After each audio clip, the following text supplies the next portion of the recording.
There is a peculiar weight to the things you leave undone. It's not the crashing urgency of a missed deadline. It's not the sharp panic of forgetting something important. It's quieter, heavier than that.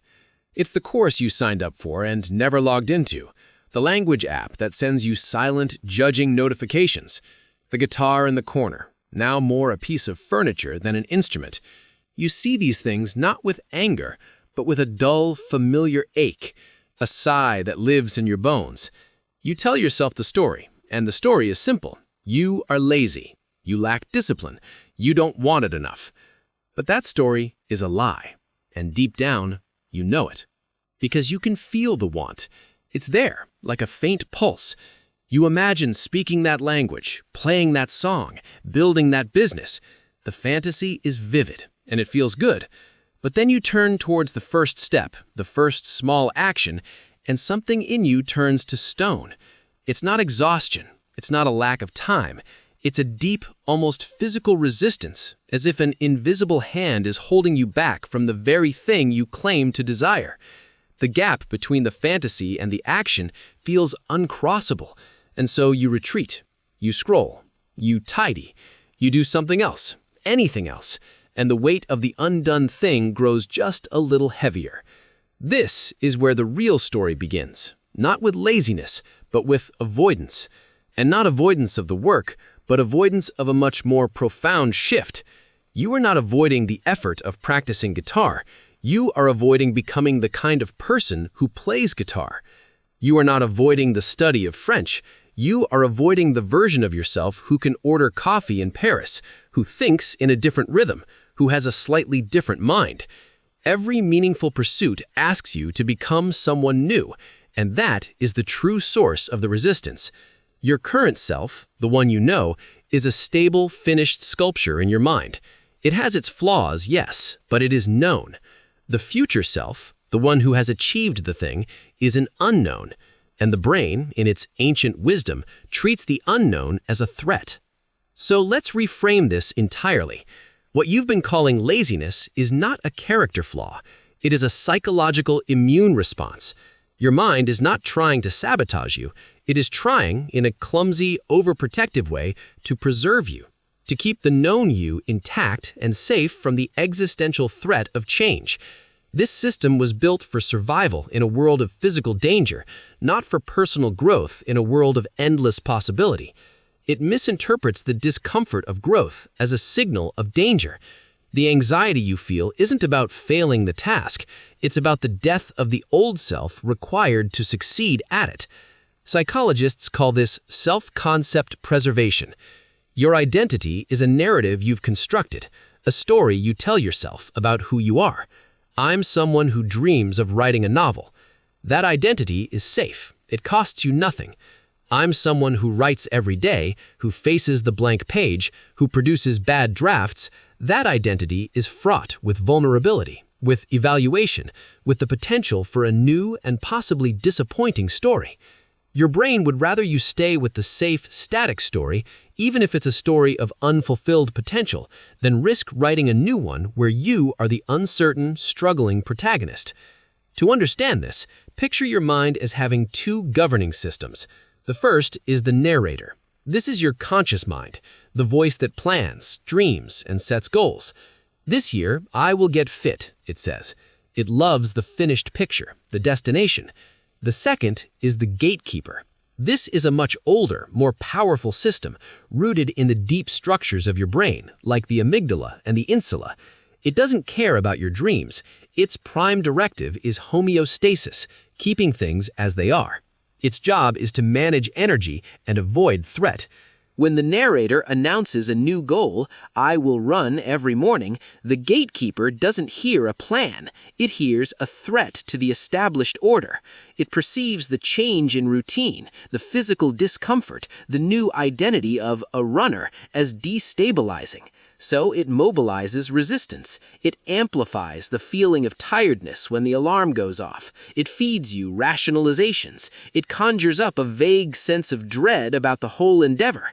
This isn't malice, it's physiology. The gatekeeper is triggering a low-grade stress response, releasing cortisol to motivate you to return to the safe, known state of staying in bed. You experience this as a lack of motivation, as laziness, but it is actually a sophisticated, if misguided, defense mechanism. So how do you work with this system instead of fighting a civil war inside your own skull? You must learn to negotiate with the gatekeeper. You must persuade it that change is not a threat, but a safe and manageable exploration. You do this not with force, but with strategic, psychological diplomacy. The first principle is to decouple the action from the identity. The gatekeeper panics at the thought of a total identity overhaul, so you must make the action so small, so trivial, that it poses no threat to the self-concept. Don't commit to being a writer. Commit to writing one sentence, just one. The goal is not to produce a masterpiece. The goal is to prove to the gatekeeper that this activity is safe. When you sit down to write one sentence, you are not threatening the old identity. You are just performing a tiny, meaningless experiment. But here's what happens in the brain. You complete the action. You experience a tiny release of dopamine, the neurotransmitter of reward and completion. You send a signal to the gatekeeper, see, that was harmless. No disaster occurred. The self is still intact. This is the foundation of what behavioral psychologists call successive approximations. You are not building a habit through sheer will. You are systematically desensitizing your threat response to the new behavior, one infinitesimal step at a time. The second principle is to focus on the process and blind yourself to the peak. When you fantasize about the end goal, the published book, the fluent conversation, the successful business, you are exciting the narrator, but you are also terrifying the gatekeeper.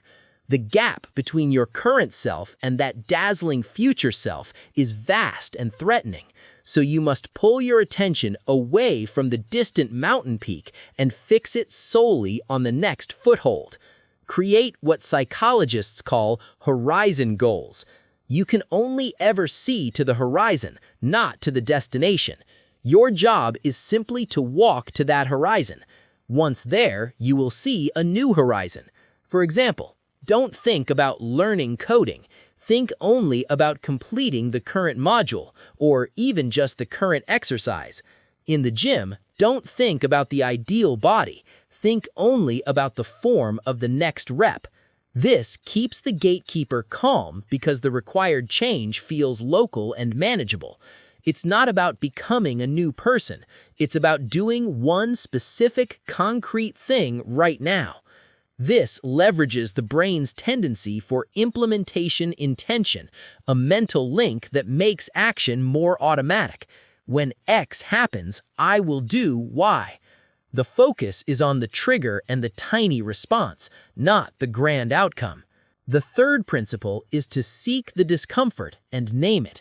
The resistance you feel is a somatic signal, a physical experience. It's a tightness in the chest, a churn in the stomach, a heaviness in the limbs. We instinctively flee from this feeling. We misinterpret it as a sign to stop. Instead, you must turn toward it. When you feel that wave of "I don't want to" before starting, pause. Don't push through it. Investigate it. Say to yourself, "Ah, there it is, the resistance. This is the feeling of the gatekeeper doing its job. This is the feeling of my self-concept being challenged." By naming it, you engage the prefrontal cortex, the rational, adult part of your brain. You create a space between the sensation and your reaction. You are no longer the resistance, you are the observer of the resistance. Neuroscience shows that simply labeling an emotion reduces its amygdala-driven intensity. You are not dissolving the discomfort, you are sitting with it, proving to your nervous system that you can tolerate it, that it is just a feeling, not a command. Each time you do this, you weaken the association between the new action and the threat signal. You teach the gatekeeper that this discomfort is not dangerous, just unfamiliar. The fourth principle is to redefine failure as data. The gatekeeper's greatest fear is the permanent, shaming stain of failure. It believes that if you try and stumble, your entire self-concept will be labeled a failure. So you must consciously and deliberately redefine what failure means.